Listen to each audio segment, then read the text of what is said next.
Shalom. Katakan kiri kanan Bapak Ibu, saya siap dengar firman Tuhan. Amin.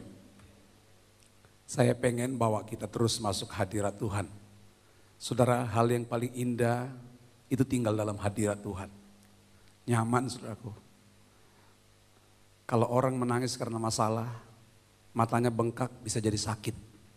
Tapi kalau kita menangis karena Tuhan, itu akan Tuhan berkati kita berlipat kali ganda. Katakan amin.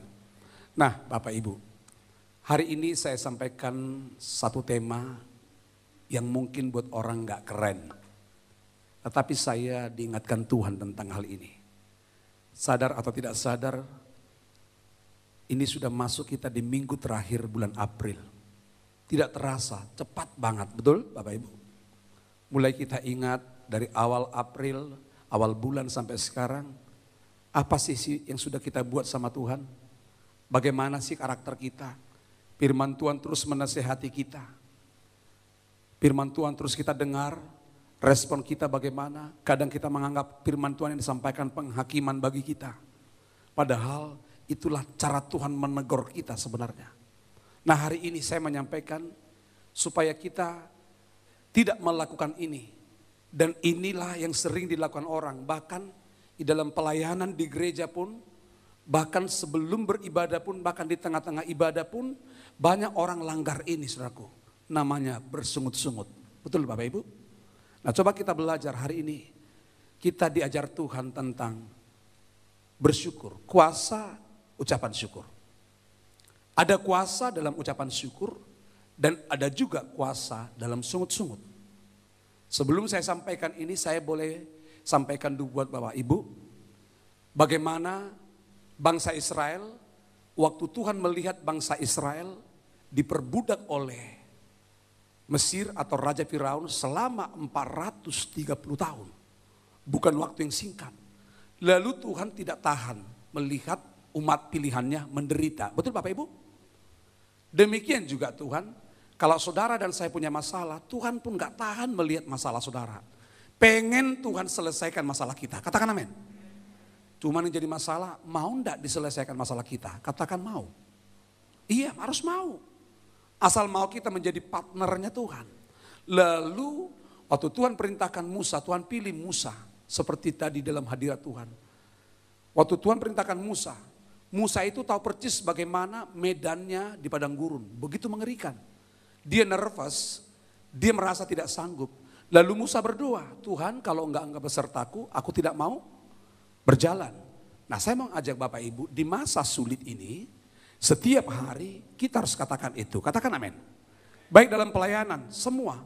Kalau Tuhan enggak beserta, kita enggak mampu jalan. Lalu waktu itu tiba-tiba Tuhan suruh bangsa Israel. Ternyata Bapak Ibu, saya coba buka, diselidiki dari Mesir, dari mereka tempat tinggal di Mesir, Mesir melambangkan dunia, Mesir juga melambangkan perbudakan dosa secara rohani. Tetapi negara Mesir juga ada. Ternyata diprediksi dari Mesir menuju Tanah Kanaan itu berbicara Israel, tanah perjanjian, katakan amin. Tahu saudara ternyata dari Mesir ke Tanah Kanaan ternyata dibutuhkan kalau naik bus, itu untuk sekarang, itu hanya 12 jam. Hanya 12 jam saja naik bus. Kira-kira dari sini ke Padang 10 jam, lewat dikit lagi. Kalau konsisten, begitu loh Bapak Ibu. Itu kalau konsisten tiap hari jalan, itu bisa ditempuh dalam beberapa waktu. Tetapi yang ada yang menjadi ganjil, Alkitab jelas berkata, mereka dari Mesir ke Tanah Kanaan jadi butuh berapa? 40 tahun, bayangkan. Pertanyaannya, di mana aja mereka ini? Apa yang mereka lakukan sampai ada yang mati di padang gurun? Ada yang juga melahirkan di padang gurun? Bahkan sekolah mereka juga di padang gurun, namanya sekolah padang gurun, itu sekolahnya. Butuh waktu 12 jam, tetapi mereka jadi 40 tahun. Coba Bapak Ibu, kita ini orang-orang pintar lah. Gara-gara apa sebenarnya? Tidak masuk akal, tapi itu fakta, realita. Maaf, kadang doa kita lama dijawab Tuhan, bukan tangan Tuhan kurang panjang untuk mendengar doa kita, betul lah? Dikatakan dalam Yesaya 59. Tapi yang menghalangi itu dikatakan apa? Dosa. Dosa apa sih? Dosa juga yang dilakukan oleh bangsa Israel. Dosa apa yang mereka lakukan? Ternyata dosa yang dilakukan oleh bangsa Israel, dosa ketidaktaatan. Lihat, kita sebagai hamba Tuhan yang melayani, bahkan jemaat, jangan anggap remeh pemberontakan. Jangan anggap remeh suka ngelawan pemimpin. Apalagi ngata-ngatain pemimpin, itu bahaya. Bener? Bukan karena saya gembala, tapi bahaya. Doanya berputar-putar nanti. Kenapa saya pakai tidak taat? Tuhan perintahkan bangsa Israel di padang gurun, selama engkau ada di padang gurun, ikutilah apa yang aku mau, kata Tuhan. Jangan bersungut, tetapi mereka ternyata bersungut-sungut. Coba kita buka sebentar ya sebelum masuk ke bahan. Di dalam Keluaran 16 ayat 2, coba kita baca. Kita baca 2-3. Di padang gurun itu apa? Bersungut-sungutlah segenap jemaah Israel kepada Musa dan Harun. Musa dan Harun itu bukan Tuhan. Manusia biasa, pemimpin yang ada kurangnya. Kata bersungut-sungut di sini mereka terlampau fokus dengan kekurangan Musa dan Harun. Saudara, kalau mau cepat Tuhan dengar doamu, jangan terlampau fokus dengan kekurangan orang. Yang lebih baik lihat diri kita sendiri. Itu yang benar, katakan amin.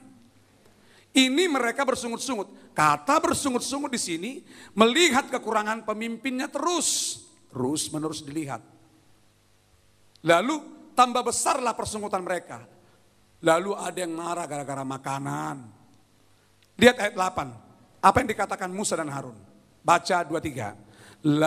Lagi kata Musa, jika memang Tuhan yang memberi kamu makan daging pada waktu petang, dan makan roti sampai kenyang pada waktu. Karena Tuhan telah mendengar sungut-sungut. Lihat nih. Bukan cuma doa yang didengar. Sungut-sungutmu pun didengar. Lalu yang kamu apa? Sungut-sungutkan kepadanya. Apakah kami ini? Lihat nih. Bukan kepada kami sungut-sungutmu itu. Tetapi kepada Tuhan. Lihat. Waktu kita mulai bersungut-sungut memberontak kepada pemimpin kita. Siapapun pemimpin, Anda sebagai anak lawan orang tua.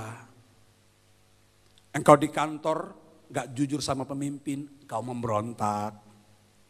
Kita melayani di departemen kita, bahkan sampai kepada gembala, suka tidak nurut. Itu bentuk persungutan bangsa Israel.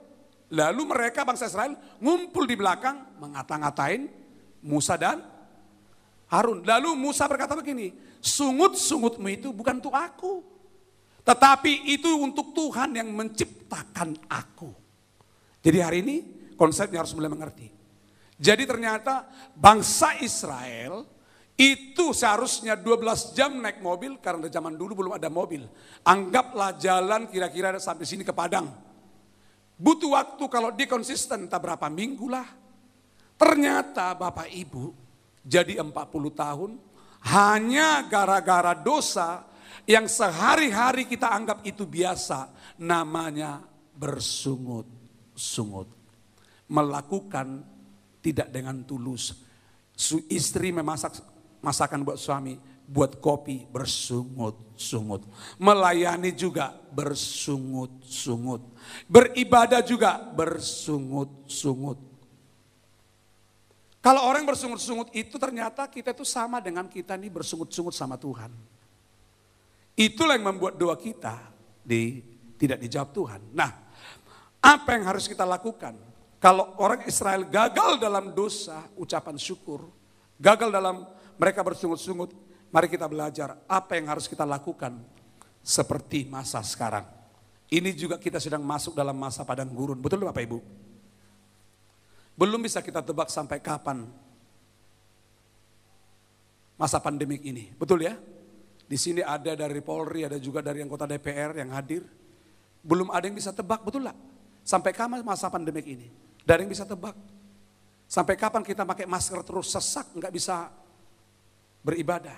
Ini padang gurun Bapak Ibu. Saudara mau segera dilalukan Tuhan masalah ini? Coba angkat tangannya, katakan saya mau. Siapa yang mau segera pandemi ini berlalu? Katakan amin. Supaya ibadah nggak pakai jarak. Pengen dekat. Bisa bersalaman. Ini kita sedang masuk dalam padang gurun. Nah, di padang gurun ini, di masa sukar ini, apa yang harus kita lakukan? Bersyukur. Tadi kita banyak bersyukur. 1 Tesalonika 5 ayat 18. Kita baca sama-sama. 2, 3. Mengucap syukurlah dalam segala hal. Sebab itulah yang dikehendaki Allah dalam Kristus Yesus bagi kamu. Katakan amin. Lihat Bapak Ibu, yang Tuhan perintahkan kita bukan waktu lagi ibadah. Setuju? Jangan waktu ibadah saja kita bersyukur, tapi mengucap syukurlah dalam segala hal. Sebab itulah yang dikehendaki Allah di dalam kamu. Yang diinginkan Tuhan adalah mengucap syukur. Bukan waktu harga sawit naik. Bukan waktu keadaan kita baik. Bukan waktu kita sepaham dengan orang tertentu. Justru pengucapan syukur itu kelihatan kualitasnya di masa sukar. Waktu keadaan ekonomimu lagi terpuruk. Waktu orang tidak sepaham dengan kita tetap mengucap syukur, lalu kita hormat dan tetap tunduk, tetap mengasihi dia. Itulah namanya mengucap syukur. Mengucap syukur itu bukan sebuah kata-kata kiasan yang enak diucapkan mulut kita. Tetapi mengucap syukur itulah tindakan kita. Seperti Yesus ditampar, dia diludahi, dimaki, dia tetap bersyukur. Kata-katanya begini, Bapa, mereka tidak tahu apa yang mereka lakukan kepadaku. Itu yang diucapkan Yesus, itulah orang bersyukur. Orang bersyukur itu memang ada keinginan untuk membalas, tetapi dia akan berkata, pembalasan bukan hakku, tapi haknya Tuhan. Orang yang bersyukur itu definisinya adalah selalu membalas kejahatan dengan kebaikan. Bagaimana dengan kita? Orang fitnah kita, kembali kita fitnah. Orang hajar kita, kita kembali menghajar. Bukankah ini kualitas kerohanian umat Tuhan di zaman now? Lalu dia berharap pengen masuk surga dan diberkati.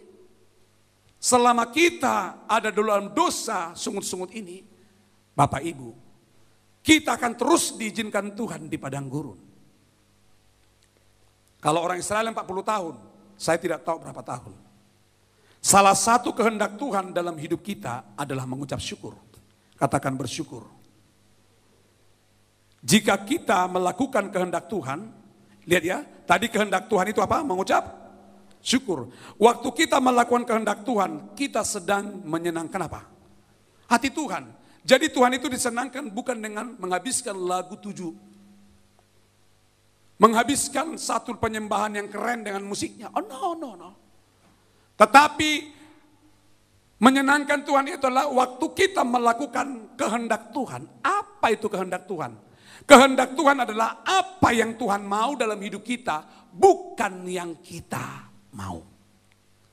Kalau yang kita mau, orang ngomongin kita, kembali omongin. Tetapi yang Tuhan mau, kasihilah musuhmu. Bapak Ibu, ini mungkin Anda di tempat duduk saudara, udah terlampau sering khotbah ini. Jangan bilang terlampau sering. Coba, udah dilakukan belum? Masalahnya di sini. Banyak orang gagal di sini. Ternyata waktu kita melakukan kehendak Tuhan, kita sedang menyenangkan hati Tuhan. Ternyata Tuhan itu senang waktu kita melakukan apapun dengan ucapan syukur. Katakan amin. Senang enggak kalau saudara memberikan sesuatu kepada orang lalu orang itu berkata, bro, thank you ya, God bless. Terima kasih loh bro, memang benar gue lagi butuh ini.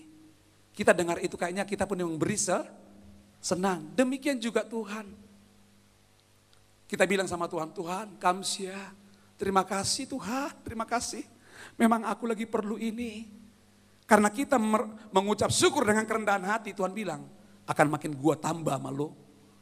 Akan makin gua tambahkan sama kamu. Kalau mau ditambahkan berkat kita di masa sulit ini, perbanyak mengucap syukur. Perbanyak. Makanya saya berulang-ulang bilang dari mimbar ini, kalau kita lagi punya masalah Bapak Ibu, kurangi bicara sama orang. Banyak bicara dengan Tuhan. Kalau orang bicara sama Tuhan, pasti diajarin Tuhan. Bibir kita ini yang kecil ini, diurapi, diginiin. Tapi kalau kita ngomong sama orang, jadi lebar dia, dolak gosip gawenya. Tapi saudara nggak ada yang seperti itu. Semua ini orang-orang yang diurapi Tuhan. Ya Allah. Katakan amin. Orang yang suka bersyukur akan awet. Awet muda. Orang yang suka bersyukur apanya yang awet? Lihat ya, yang sudah menikah. Yang sudah menikah, coba angkat tangannya. Maaf nih, bukan saya menyinggung saudara. Kalau kita suka bersyukur akan awet pernikahannya. Apalagi yang mau menikah ini. Ini, tangkap ini. Orang kalau suka bersyukur akan awet pernikahannya, namanya awet. Awet pelayanannya. Pelayanannya awet. Gak gampang pindah sana pindah sini. Jadi jemaat pun awet. Kalau jemaat itu kalau terus melihat kekurangan gereja, maka seumur hidupnya dia akan pindah gereja terus. Ibarat sebuah pohon, hari ini ditanam di sini, oh gak cocok, pindah lagi. Bayangkan Bapak Ibu, sampai kapan? Awet jemaatnya, awet pelayanannya, awet pekerjaannya. Kata awet di sini berhasil.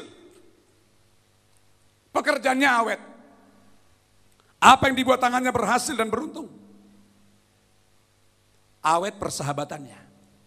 Persahabatannya awet. Tetapi kalau orang bersahabat, berteman hanya karena dasar sesuatu, apa yang bisa gua ambil bisa dari dia. Apa yang bisa aku dapatkan dari kamu? Suatu saat nggak bisa dapat apa-apa, dilihat kekurangannya, maka akan ditinggalkan.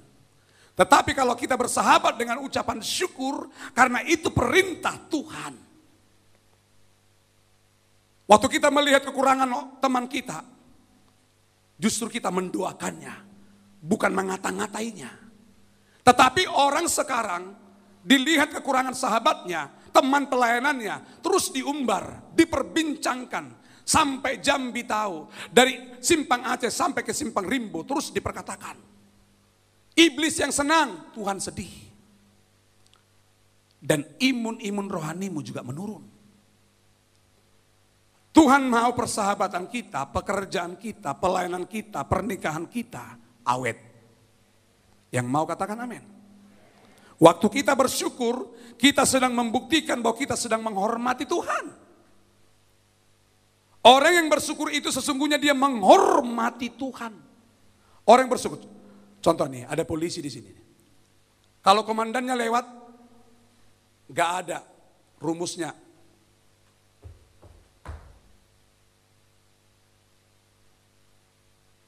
Betul gak Pak Polisi? Yang istri polisi betul gak? Ada di sini istri polisi. Betul gak? Kalau komandannya bilang ada kata tidak enggak, semua siap. Betul enggak? Walaupun tidak sesuai dengan hatinya tetap siap. Orang yang bersyukur itu adalah akan menghormati Tuhan. Orang keluarga yang berlimpah dengan ucapan syukur, dia akan tunduk kepada atasannya. Amin dah amin, agak berat ini. Aminkan aja lah. Udah mau ngomong amin.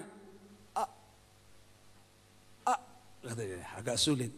Bilang amin. Supaya aminnya mantap, main dikit. Amin. Amin. Amin. Amin. Amin. Amin. sekali lagi. Amin.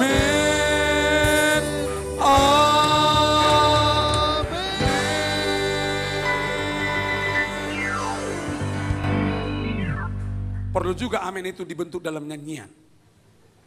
Yang mau awet pernikahannya, mau awet pelayanannya, awet pekerjaannya, awet persahabatannya, awet berkatnya, katakan amin.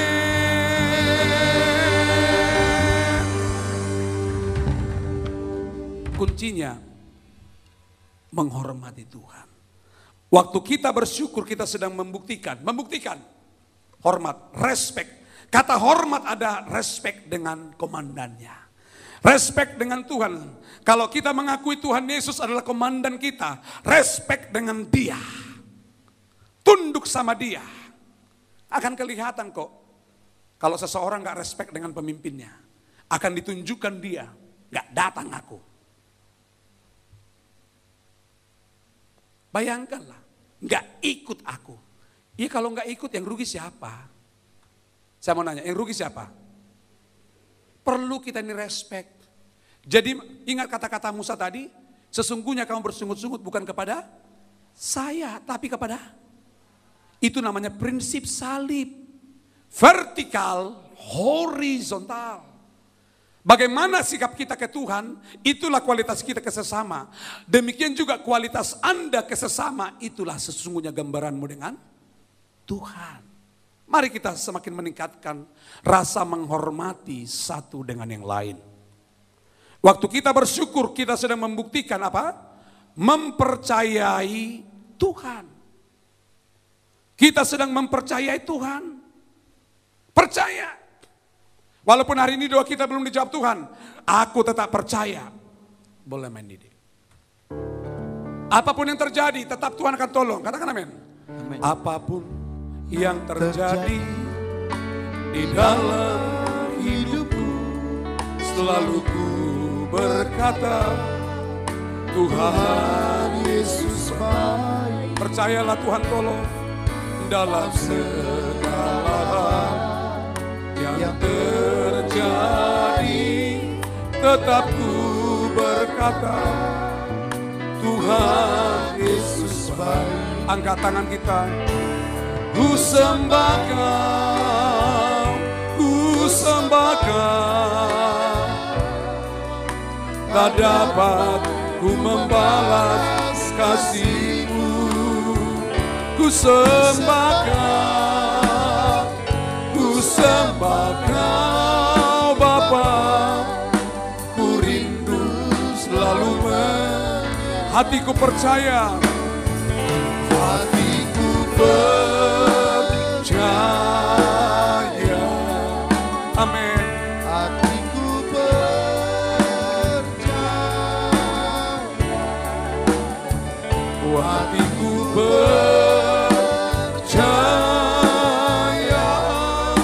selalu ku percaya. Waktu kita menaikkan syukur kita di hadapan Tuhan dalam keadaan apapun, kita buktikan, aku percaya Tuhan. Sekalipun aku dalam lembah kekelaman, kata Daud, aku percaya Engkau ada. Coba kita mainkan iman kita. Kita aktifkan manusia iman kita, manusia roh kita. Jangan waktu dalam keadaan kita baik, kita mampu berkata Tuhan baik. Coba kita bilang, walaupun hari ini aku belum sembuh penyakitku, aku percaya Tuhan akan menyembuhkanku. Seperti Daniel, Sadrak, Mesak, Abednego. Walaupun Tuhan gak tolong aku, dilemparkan aku ke perapian yang menyala-nyala, aku tetap percaya Tuhan tolong saya. Saya mau tanya, ditolong gak? Di perapian yang menyala-nyala, orang yang lempar dia ke dalam perapian mati saking panasnya. Tetapi Sadrak, Mesak dan Abednego dikatakan hidup, bahkan dia nyaman, sejuk, lebih daripada AC, karena malaikat Tuhan sudah ada di perapian yang menyala-nyala. Siapa yang ngirim? Tuhan sendiri. Kalau itu berlaku bagi Sadrak, Mesak dan Abednego, itu akan berlaku bagi jemaat di tempat ini. Tuhan akan berkati saudara di masa sulit. Asal kita percaya buktikan aku percaya. Kata bukti itu perlu diperkatakan, jangan diam. Bukti itu perlu diperkatakan, aku percaya, I believe. Wah, kira-kira begitu. Saya percaya, jangan diam. Percaya dah kamu. Mengakui dengan mulut, percaya dalam hati. Jangan dikit-dikit kita main hati. Perlu deklarasikan. Indonesia merdeka, proklamasi, diperkatakan. Anda juga minta maaf sama orang, juga jangan diam. Aku udah maafkan dia di mana? Di hati. Betul, perlu juga datang. Bro, aku minta maaf. Ada sebagai wujud nyata. Ini penting. Supaya di masa sukar ini kita tidak gitu-gitu terus kita Bapak Ibu. Waktu kita bersyukur, kita juga sedang membuktikan kita rendah hati. Katakan yang mau rendah hati. Kerendahan hati itu akan kelihatan kualitasnya justru waktu keadaan tidak baik. Kerendahan hati kita kelihatan kualitasnya waktu kita benar-benar direndahkan oleh orang-orang di sekeliling kita. Kalau ada diizinkan Tuhan orang merendahkan saudara, tidak menganggap saudara, dengar Bapak Ibu. Disitulah kelihatan kualitas kerendahan hati kita. Makanya bentuknya ucapkan syukur. Seperti apa? Tuhan, terima kasih walaupun aku tidak dianggap dia, tetap aku mengasihi dia. Katakan begitu sama Tuhan. Lalu kalau ketemu orang itu, jangan buang muka, tunjukkan engkau rendah hati. Sapa dia, shalom Pak, shalom Ibu. Kayaknya ngikut Tuhan itu kayaknya gila banget ya. Kalau kita nggak gila-gilaan dengan Tuhan, nggak bisa lihat Tuhan. Dengar Bapak Ibu. Ngikut Tuhan itu gak boleh normal. Tapi harus abnormal. Mengucap syukur tanda kutip harus abnormal. Kalau namanya normal, ditampar pipi kiri, kasih pipi kanan. Itu namanya abnormal. Kalau normal, ditampar pipi kiri. Yang normal. Tampar lagi, itu normal. Makanya gini Pak, mengikut Tuhan, melayani Tuhan gak boleh pakai logika. Harus hati. Harus abnormal, memang benar. Ya seperti orang gila, seperti orang bodoh kita ini. Kayaknya dianggap orang tetangga bilang gini, bodoh banget dia ya. Udah diginiin, bodoh banget ya. Makanya saya berulang-ulang, saya tidak terlampau suka dengan klarifikasi. Karena kadang itu membuat orang bisa panas. Lihat Bapak Ibu, orang yang bersyukur itu rendah hati. Mau minta maaf. Meminta maafnya itu bukan begini. Halo bro, dibentuk dalam aku datang kepadamu, aku bersyukur engkau baik. Aku minta maaf kepadamu karena kemarin aku mengata-ngatain engkau selama 3 jam. Perlu enggak begitu mazmurnya? Ya kalau mau Anda buat begitu ya silakan. Enggak dilarang juga, yang penting minta. Begitu, ciri-ciri orang rendah hati suka meminta maaf. Orang Thailand itu suka begini. Ada baiknya juga, gara-gara virus corona ini jadi sopan semua saya lihat orang. Shalom Pak. Dulu waktu belum ada corona, kalau nggak disalam, sombong kali kau. Gak mau kau nyalam aku, apa aku kotor gitu. Sekarang disalam, jangan salam aku, penyakitan kau katanya beda. Aduh bayangkan. Gak bisa ditebak Bapak Ibu. Yang penting rendah hati lah ya. Orang yang bersyukur adalah orang yang tahu berterima kasih.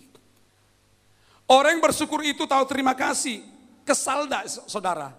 Kesal gak Bapak Ibu? Tiba-tiba kita udah ngasih dengan segenap hati sesuatu sama orang. Tetapi orang itu juga gak mau berterima kasih sama kita. Diambil aja begini, langsung pergi. Kesal gak? Malahan kita bilang gini, mungkin.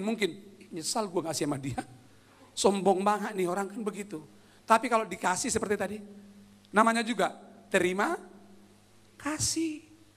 Itu arti terima kasih. Kalau Anda dapat berkat, kasih sama orang. Jangan makan terus. Kalau Anda dapat firman, kasih sama orang.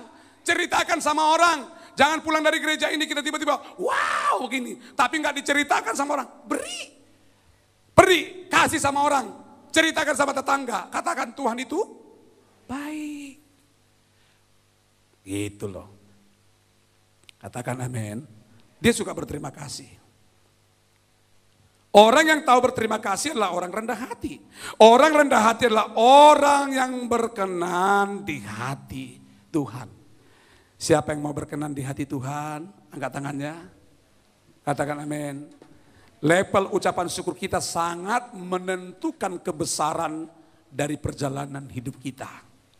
Saya mau katakan ini. Level kualitas ucapan syukur kita akan menentukan kebesaran pelayanan kita. Jangan terlampau bangga kita melayani, udah jam terbangnya tinggi, tapi melayani terus dengan berbantah-bantah. Melayani terus dengan persungutan, beribadah terus dengan persungutan. Suka banget dengan keributan.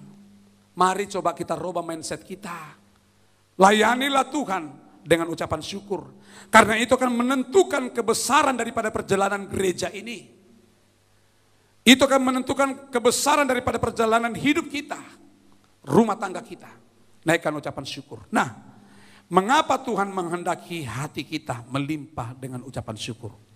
Kenapa Tuhan inginkan ini? Yang pertama, supaya kita bisa mengerti bahwa Tuhan turut bekerja untuk mendatangkan kebaikan di dalam kehidupan kita. Roma 8 ayat 28 kita baca 2-3. Kita tahu sekarang bahwa Allah turut bekerja dalam segala sesuatu untuk mendatangkan apa?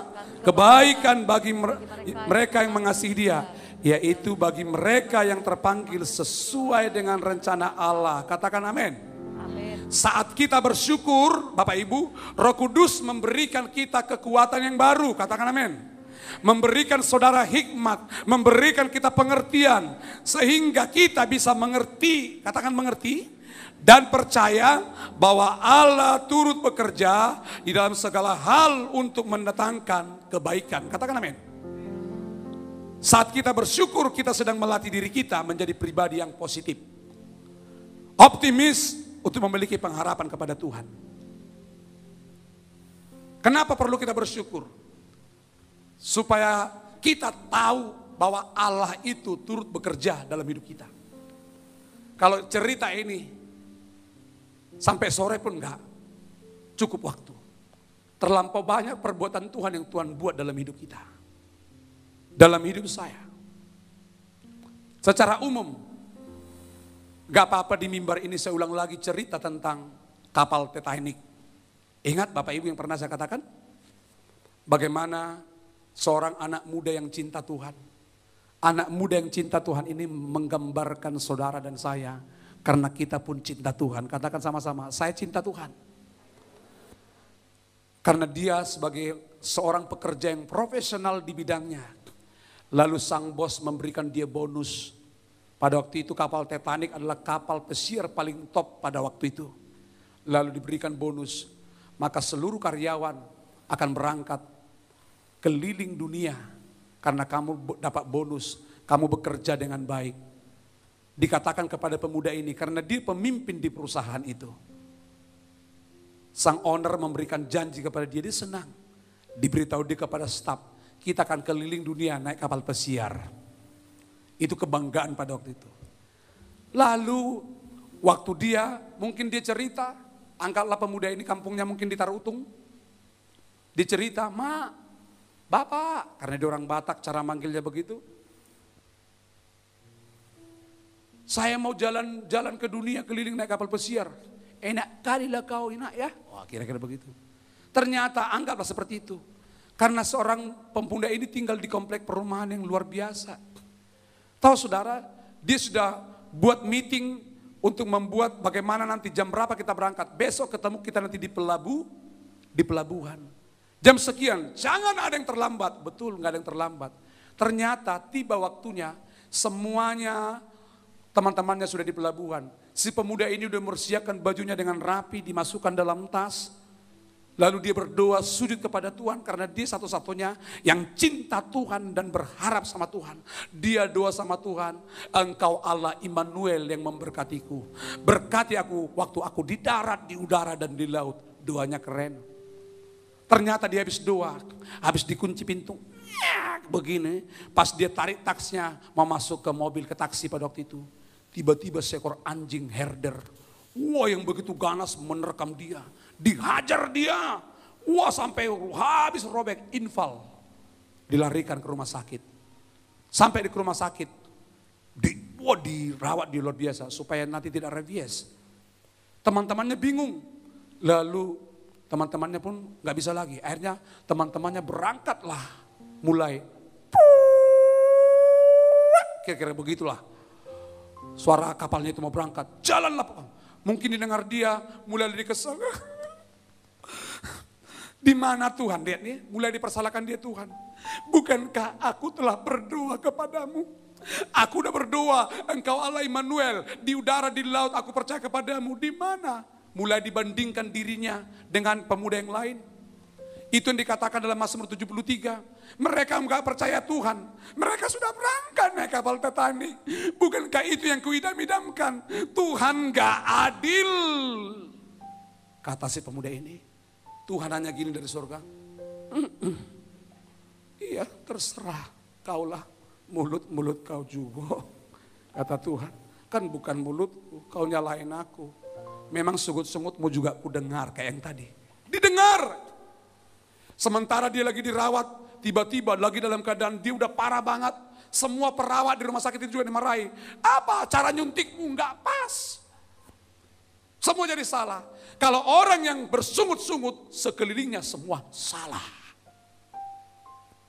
Kalau orang yang hatinya dongkol terus, maka semua salah di depan dia. Yang bagus pun dikatakan orang salah. Kopi orang lain sudah bagus, kurang bagus. Semua salah karena hatinya itu keras. Si pemuda ini keras hatinya. Dia menyalahkan Tuhan. Dia mengumpat Tuhan. Dia nyalain Tuhan. Di mana keadilan Tuhan? Bapak Ibu. Ternyata dalam keadaan dia marah, semarah-marahnya. Bahkan dia berkata, tidak ada Tuhan lagi. Lebih baik pindah agama. Wah, kalau memang Tuhan ada. Apakah kau masih mau mendengar doaku? Itu lagu agak kurang pas itu. Tuhan. Itu kan lagu jadul ya. Wah, marah dia. Sementara dalam keadaan marah sambil diinfus, akhirnya tensinya pun enggak.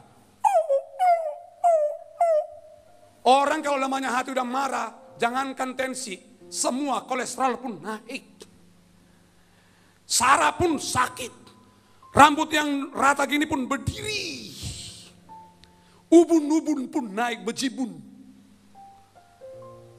Semua. Batu pun dianggap bola ditendang.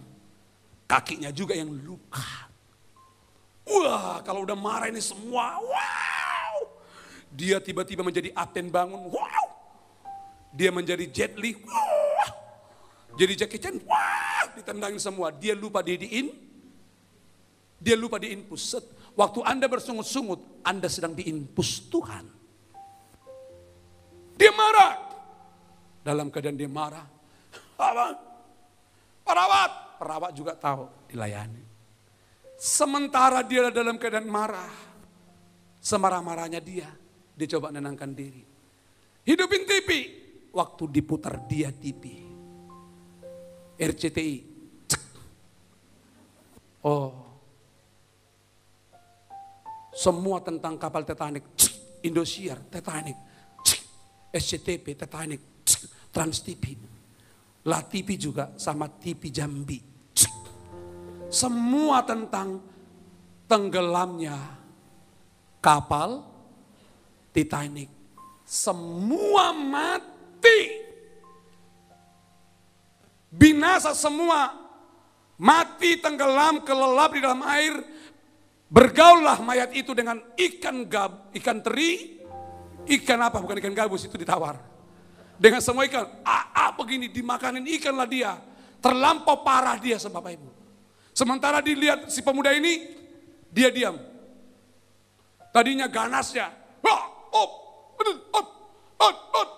di situ dilihat dia, mulai dia mulai diam. Dilihat dia, Semua mati. Mulai dia menyadari. Mulai dia gak malu-malu datang sama Tuhan. Seperti anjing kan begitu. Makanya penyembahan itu prosku. Seperti anjing kalau dia dipukul tuannya. Anjingnya dia telinga mulai ciut. Tapi walaupun dia dipukul tetap dia datang. Pelan-pelan anjing itu ngampirin siapa? Tuannya. Demikian juga anak muda ini mulai dihampiri Tuhan. Udah main DM kan? Mulai si pemuda ini berkata begini. Mulai dia tadinya dia gak bisa lagi ngomong tentang Tuhan baik. Langsung si pemuda ini mulai berkata. Ya Allah baik. Ya Allah baik. Dengan segenap hati tadinya gak bisa lagi. Ya Allah baik, sungguh baik. Penyembahan yang disukai Tuhan waktu kita naikkan dari hancur, hati yang hancur. Si pemuda ini mulai dia bisa bermazmur, sesudah satu lagu dia bermazmur. Engkau baik Tuhan, selama-lamanya Kau baik. Terima kasih buat semua proses yang terjadi. Terima kasih Tuhan. Aku bersyukur buat anjing yang Kau kirim menggigitku, merobekku, mencabik-cabikku. Terima kasih buat anjing itu Tuhan. Anjing Tuhan, terima kasih. Direnungkan dia anjing itu terus. Tuhan terima kasih buat anjing dia diam. Kalau enggak Kau kirim anjing itu aku udah mati juga Tuhan. Lalu dia membuka diri. Kalau boleh Tuhan supaya berkat-Ku lebih banyak, kirimkanlah anjing-anjing lebih banyak menggigit aku. Lebih banyak lagi, sebanyak-banyaknya Tuhan. Baik anjing kampung, anjing herder, anjing bulldog. Kau izinkan kirim aku, gigit aku. Aku tahu itu mendatangkan kebaikan. Wah, jadi bentuk lagu. Bisa dia bermazmur gara-gara satu ekor anjing. Anjing itu berbicara masalah yang kau hadapi. Kenapa sampai hari ini kita selalu menyalahkan Tuhan? Sepertinya Tuhan itu jauh, gak sayang kita. Terlampau sayang Tuhan sama kita. Tuhan gak pernah salah. Kalau ada di antara Bapak Ibu saat ini sudah mulai tidak percaya sama Tuhan, mulai menyalahkan Tuhan, mari datang sama Tuhan. Tidak ada gunanya bersungut-sungut. Bersungut-sungut akan membuat kita makin sakit. 1 Korintus 10 ayat 10. Dan janganlah bersungut-sungut seperti yang dilakukan oleh beberapa orang dari mereka, sehingga mereka dibinasakan oleh malaikat maut. Bersungut-sungut itu musuhnya Tuhan. Memiliki hati yang suka bersyukur akan membuat kita bisa berjalan sesuai dengan rencana Tuhan. 1 poin aja, ada 3 poin, 1 poin aja sampaikan kepada saudara. Kenapa Tuhan suruh kita bersyukur? Supaya kita tahu, walaupun terlambat tidak apa-apa, tapi kita tahu bahwa Allah turut bekerja dalam segala sesuatu untuk mendatangkan kebaikan. Jangan pernah kita berpikir Tuhan mendatangkan yang buruk sama kita. Yang buruk, penyakit itu tidak pernah datang dari Tuhan. Itu yang dikatakan oleh Ayub. Bapak Ibu, Ayub diproses Tuhan. Dia diproses sehabis-habisnya. Betul lah Bapak Ibu? Yang diproses pertama apa? Hartanya dihabiskan. Dia orang terkaya pada zamannya. Yang kedua dihabiskan apa? Lalu anaknya. Harta boleh habis Bapak Ibu. Tapi anak Kalau anak meninggal, apa gunanya hidup kita? Anak Ayub semua seketika meninggal. Harta udah habis, anak meninggal. Sakitnya itu luar biasa. Tetapi apa? Semua tiba-tiba. Enggak tinggal diam iblis. Tetap iblis berkata kepada Tuhan. Kalau apa kata Tuhan? Tuhan, lihat iblis, kata Tuhan. Kau lihat dia masih tetap saleh kepadaku. Betul. Tapi coba, izinkan tubuhnya borokan. Alkitab berkata, tubuh Ayub dari ujung rambut sampai ujung kaki, itu baunya luar biasa. Lebih daripada kusta, bernanah. Sampai dikatakan apa? Beling dipecah, beling yang dipakai menggarut badannya. Tidak dirasakan dia lagi kesakitan. Karena terlampau sakit. Lalu teman-teman Ayub, teman-teman bisnisnya, waktu dia kaya yang selalu dekat dengan dia, datang kepada Ayub. Memang datang, tapi tidak pernah berani datang menyelaman. Dilihat dari jauh, karena dari jauh pun sudah bau dia, udah bau busuk. Hanya gini teman-temannya, sahabat-sahabatnya. Yub, yang tabah ya bro, yang kuat ya, Yub.